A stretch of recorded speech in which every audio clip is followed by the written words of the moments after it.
нийслэлийн Баян гол дүүргийн прокурорын газар. Торгох ял гэж юу вэ?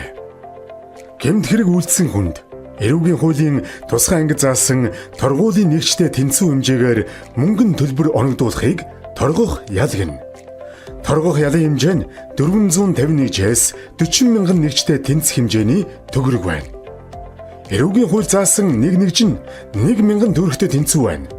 Шүүх ялтны хөрөнгө, цалин хөлс, бусад орлого олох боломжийг харгалзан торгох ялыг 3 жил хүртэл хугацаанд хэсэгчлэн төлөхөөр тогтоож болно.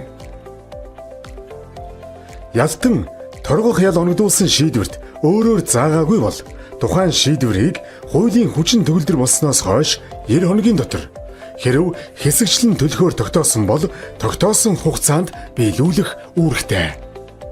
Дээр заасан хугацаа дуусвар болоход ялтан торгуулийг төлөөгүй бол шийдвэр гүйцэтгэгч торгуулийг төлж барагдуулаагүй шалтгаан нөхцөлийг судалж ахлах шийдвэр гүйцэтгэгчийн зөвшөөрснөөр шийдвэрийг сайн дураар биелүүлэх хугацааг 30 хүртэлх хоногоор сунгаж ялтны саналыг харгалзан уг хугацаанд торгуулийг төлж барагдуулах хуваар тогтоож болно.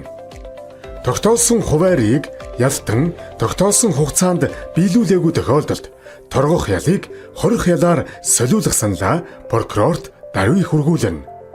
Ялтан торгох ялыг шүүхээс тогтоосон хугацаанд биелүүлээгүй бол шүүх биелэгдээгүй торгох ялын 15 нэгжтэй тэнцэх хэмжээний төгрөгийг 1 хоногоор тооцож хорих ялаар сольдог.